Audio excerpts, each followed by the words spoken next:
Assalamualaikum warahmatullahi wabarakatuh. Waalaikumsalam warahmatullahi wabarakatuh. Selamat siang semuanya. Siang, Bu. Terima kasih kalian semua telah menyempatkan waktunya untuk bisa datang ke sini untuk kegiatan bimbingan kelompok bersama. Gimana kabar kalian semua? Alhamdulillah baik. Ya, bagaimana dengan Ibu? I am very good today. Wah, Ibu canggih bisa bahasa Inggris. Iya dong, walaupun ibu udah tua tapi jiwa ibu tetap aktif. Hehehe, Ibu bisa aja. Sebelumnya kalian sudah pernah saling mengenal? Ya memang ada beberapa yang saya kenal, Bu, tapi ada juga yang belum saya kenal, Bu. Kalau saya sendiri sih dari wajah-wajahnya sudah familiar, Bu, karena udah sering ketemu di kantin. Wah, kalau begitu kita perkenalan terlebih dahulu ya. Tapi sebelum perkenalan, lebih baik kita berdoa dulu. Iya, Bu, saya setuju. Oke, agar kita semua lebih akrab lagi, Ibu mempunyai permainan, yaitu permainannya rangkaian nama. Jadi gini, teknik permainannya, contohnya gini, Masnya memperkenalkan diri dan menyebutkan buah-buahan favoritnya apa. Setelah itu, Mas yang selanjutnya memperkenalkan diri dengan menyebutkan buah-buahan favoritnya dan favorit buah-buahan nama yang sebelumnya. Nanti di akhir baru memperkenalkan diri, dilanjutkan menyebutkan semua dari peserta buah-buahan favoritnya mereka. Paham? Paham, Bu. Menarik sekali, Bu. Ayo kita mulai saja. Ibu, bagaimana kalau kita memberikan hukuman bagi yang salah? Hukumannya menyanyi, Bu. Boleh juga ide kamu. Gimana anak-anak, setuju nggak? Masalah, Bu, biar seru. Hehehe. Nama saya Abdul Muthalib. Buah favorit saya mangga. Nanang Badani, buah kesukaan saya yaitu durian. Teman saya Adul, buah kesukaannya mangga. Perkenalkan, nama saya Lili Musmirotunisa. Buah kesukaan saya buah kesemek. Samping saya ada Diki Nursidik, buah kesukaannya apel. Di samping Diki Nursidik ada Nanang Mardani, buah kesukaannya durian. Dan samping sebelahnya Nanang Mardani ada Abdul, buah kesukaannya mangga. Halo, perkenalkan, nama saya Latifah. Buah kesukaan aku stroberi. Di samping aku ada Lili Musfirotunisa, buah kesukaannya kesemek. Yang sebelahnya lagi ada Diki Nursidik, buah kesukaannya yaitu apel. Dan sebelahnya lagi ada Nanang Mardani, buah kesukaannya yaitu durian. Dan sebelahnya lagi ada Abdul Muthalib, buah kesukaannya yaitu mangga. Abdul Muthalib suka mangga, Nanang Mardani suka durian, Diki Nursidik suka apel, Lili Musfirotunisa suka kesemek, si Teh Latifah suka stroberi, dan aku Titik Aprilia nih suka alpukat, Bu. Anak-anak, apakah sebelumnya kalian pernah mengetahui apa itu bimbingan kelompok atau kalian pernah mengikuti bimbingan kelompok? Belum tahu, Bu. Mungkin sebelumnya dari kalian ada yang pernah tahu apa yang dimaksud dengan bimbingan? Kalau menurut saya, Bu, bimbingan itu yaitu pemberian bantuan kepada seseorang untuk mengenal dirinya dan lingkungannya. Benar apa yang dikatakan oleh Tete Latifah bahwa bimbingan adalah proses pemberian bantuan kepada seseorang. Dalam proses konseling, pemberi bimbingan disebut sebagai konselor, Bu, dan yang menerima bimbingan disebut konseli, untuk membantu mengenali dirinya baik kelebihan maupun kekurangannya, dan juga mengenal keadaan lingkungannya. Apakah ada yang mau menambahkannya lagi? Saya mau menambahkan bahwa bimbingan itu bertujuan agar siswa dapat mencapai kehidupannya. Tepat sekali. Jadi, kita bisa simpulkan bahwa bimbingan adalah upaya yang diberikan oleh konselor kepada konseli sehingga si konseli tersebut bisa memahami pribadinya, lingkungannya, dan bisa beraktualisasi diri dengan baik dalam kehidupannya. Tuh. Ya. Nah, setelah kita mengetahui apa itu bimbingan, apa ada yang mengetahui apa itu kelompok? Kelompok adalah kumpulan 2 orang atau lebih dengan tujuan yang sama, Bu. Menurut saya, kelompok adalah sekumpulan orang yang saling memiliki keterkaitan emosional antar anggota, memiliki tujuan yang sama dan terdapat norma-norma atau aturan di dalamnya. Ya, bagus sekali pendapat teman-teman. Jadi, kelompok bisa disimpulkan sebagai sekumpulan orang yang terdiri dari 2 orang atau lebih yang mereka memiliki tujuan yang sama untuk bisa menerapkan norma yang diterapkan untuk semua anggota tersebut. Dan satu lagi yang paling penting di dalam kelompok yaitu adanya pemimpin. Oh, begitu ya, Bu. Jadi untuk bimbingan kelompok sendiri itu apa ya, Bu ya? Oke, jadi bimbingan kelompok adalah suatu teknik bimbingan yang berusaha membantu individu agar bisa mencapai perkembangannya secara optimal sesuai dengan minat, bakat, dan kemampuan yang dimiliki oleh individu tersebut dengan memanfaatkan dinamika kelompok. Artinya, semua peserta dalam kegiatan kelompok saling berinteraksi, bebas berpendapat, memberikan argumen, maupun menanggapi, memberikan saran, dan yang lain sebagainya. Saya rasa kalian semua sudah mengerti apa pengertian dari bimbingan kelompok. Sekarang, apa kalian ada yang udah tahu tujuan dari bimbingan kelompok tersebut itu apa? Jadi gini Bu, tujuan bimbingan kelompok adalah supaya kita berani mengungkapkan pendapat. Bagus sekali anak-anak, tepuk tangan untuk kita semua.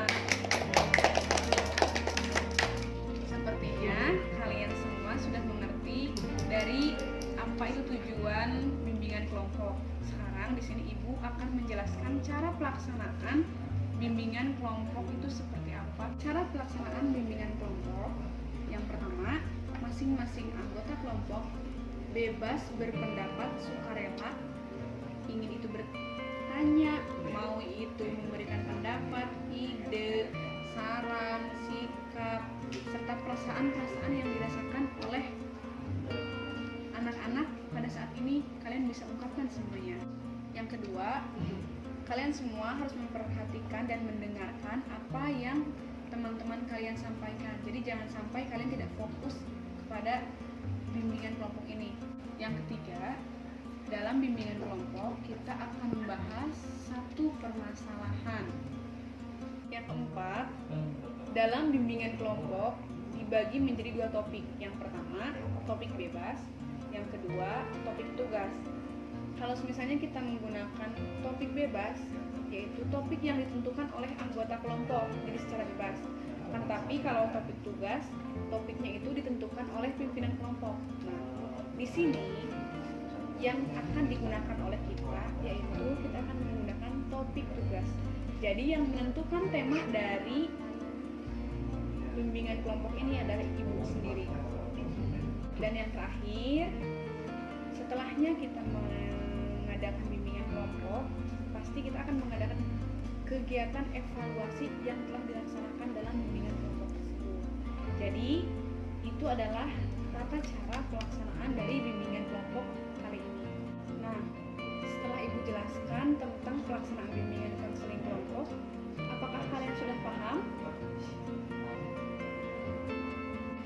Sudah paham, Bu? Perlu kalian ketahui juga, dalam pelaksanaan bimbingan kelompok ada beberapa asas, diantaranya kesukarelaan, asas kegiatan, asas kerahasiaan, dan asas kenormatifan. Oh, jadi bimbingan kelompok ini sifatnya rahasia ya, Bu ya? Ya, jika misalnya di dalam bimbingan kelompok itu ada yang bersifat pribadi, maka kita harus rahasiakan. Jadi hanya yang tahu itu anggota kelompok saja, dan jangan sampai kita bocorkan. Mengerti? Beres Bu. Well, sepertinya kita perlu penyegaran lagi ya. Yuk kita tepuk tangan dulu semuanya. Balik. Nah, cukup. Udah fresh semuanya? Sudah. Oke, sekarang kita lanjutkan kembali. Kalian jangan lupa untuk memberikan pendapat kalian sesuai dengan apa yang kalian pikirkan dan yang kalian rasakan sebagai tujuan dari bimbingan kelompok ini. Ya. Oke, Bu. Nah, itu baru anak muda yang perlu semangat. Ibu rasa kali ini topik yang Ibu pilih akan sesuai dengan keadaan kalian pada saat ini. Topiknya apa Bu, kalau boleh tahu? Topik kali ini yang Ibu angkat yaitu tentang konsentrasi belajar. Wah iya Bu, saya sangat senang sekali kalau kita membahas topik itu. Saya rasa kalian semua antusias sekali ya dengan topik yang Ibu angkat kali ini. Baiklah, tapi sebelum kita membahasnya, apa sih menurut kalian tentang konsentrasi belajar itu? Sehingga kalian sangat semangat dalam mengangkat tema ini. Penting sekali Bu agar kita bisa fokus dalam belajar. Apakah ada pendapat lain? Penting sekali ya Bu, karena agar kita fokus dalam belajar. Agar pelajaran cepat masuk dan pikiran tidak kosong. Ya, betul pendapat dari Titik dan Abdul, di mana konsentrasi adalah agar pikiran kita itu bisa terfokus pada sesuatu hal, misalnya dalam belajar dan dalam menghindarkan gangguan ketika kita belajar. Bagaimana caranya agar konsentrasi dalam belajar, Bu? Pertanyaan yang bagus. Apakah dari teman-teman semua ada yang ingin mengeluarkan pendapatnya tentang pertanyaan tadi yang disampaikan oleh Nanang? Di sini kita sama-sama memberikan pendapat ya. Ambil Bu, karena kalau perut lapar nggak fokus belajarnya. Hehehe. Iya, setiap orang memiliki cara masing-masing untuk mereka konsentrasi belajar. Kita dapat meningkatkan konsentrasi belajar di antaranya. Yang pertama, fokus pada tujuan belajar kita. Yang kedua, kita bisa selang-seling untuk makan, minum, istirahat juga perlu agar tubuh kita itu gak lelah dalam konsentrasi belajarnya. Yang ketiga, jika ada masalah keluarga ataupun pacar, baiknya kita selesaikan terlebih dahulu agar tidak mengganggu dalam konsentrasi belajar kita. Yang terakhir nih, tadi kan menurut Titik berkata perlu tempat yang enak untuk berkonsentrasi. Di sini juga ada beberapa orang yang memang ketika dia berkonsentrasi itu ketika mendengarkan MP3 ada. Mungkin ada di antara kalian semua? Saya Bu. Pelajaran yang tadinya sulit akan menjadi mudah bagi saya Bu. Saya juga sama begitu dengan musik, semuanya akan terasa lebih enteng dan ringan. Wah, kamu bisa ya? Aku Bu. Suasana belajar Bu, misalnya kamar. Saya hanya bisa konsentrasi di dalam kamar saya karena sudah saya hias dan membuat saya semangat untuk belajar. Bagus. Oh iya, ada tidak yang ketika belajarnya di ruangan yang pengap kalian berkeringat, itu juga salah satunya menghambat dalam konsentrasi belajar. Aku banget Bu. Hehehe. Terus Latifahnya bagaimana? Saya akan memasang kipas angin Bu.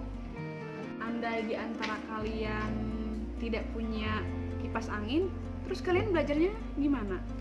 Belajar di luar kamar Bu. Berarti belajar dulu, lalu minum es, lalu belajar lagi. Baiklah, kita dapat belajar di luar ruangan, sambil minum es, sambil membuka jendela, karena setiap orang-orang itu memiliki cara yang berbeda-beda agar mereka konsentrasi belajarnya bisa terfokuskan. Dari beberapa yang saya sebutkan tadi, mungkin bisa bermanfaat bagi teman-teman untuk meningkatkan konsentrasi belajarnya. Ada yang mau ditanyakan lagi? Baiklah teman-teman, jadi kesimpulan dari bimbingan kelompok kali ini yaitu konsentrasi belajar itu sangat penting karena pikiran kita akan terfokus ke belajar untuk mencapai tujuan yang kita maksud. tadi telah banyak cara agar kita bisa berkonsentrasi belajar. Di antaranya dengan mendengarkan musik, dengan tempat yang nyaman, menyelesaikan masalah terlebih dahulu, dan lain-lain. Mungkin sebelum kegiatan kita berakhir, ada pendapat kalian lagi untuk memberikan kesan dan pesannya dalam bimbingan kelompok ini. Ibu kira kalian semua udah cukup paham tentang konsentrasi dalam belajar. Jadi kita akhiri saja bimbingan kelompok kali ini. Tapi sebelumnya Ibu ingin mendengar kesan-pesan dari kalian mengenai bimbingan kelompok kali ini. Terima kasih Bu, dengan mengikuti bimbingan kelompok ini saya sudah mengerti dan paham bagaimana caranya konsentrasi dalam belajar. Bu, kita juga dapat mengetahui cara-cara yang berbeda dari setiap anak caranya konsentrasi dalam belajar dan mungkin dapat kita terapkan sesuai dengan diri kita masing-masing, Bu. Iya Bu, saya juga merasa sangat senang karena saya mendapatkan informasi baru, mendapatkan teman-teman baru. Baiklah, Ibu kira kalian sudah bisa mengambil manfaat dari kegiatan bimbingan kelompok kali ini. Berkaitan dengan topik yang telah kita bahas tadi, perlukah sekiranya kita melakukan bimbingan kelompok lagi? Saya rasa apa yang Ibu sampaikan cukup jelas dan lengkap, jadi tidak perlu ada bimbingan kelompok lagi. Baiklah kalau begitu, Ibu ucapkan terima kasih kepada kalian semua atas partisipasi kalian bisa hadir di tempat ini.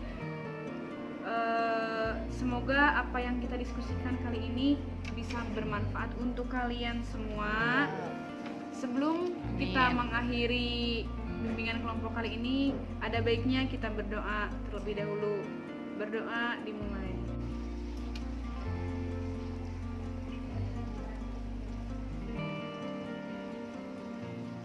Berdoa selesai. Ditutup. Wassalamualaikum warahmatullahi wabarakatuh. Waalaikumsalam warahmatullahi wabarakatuh.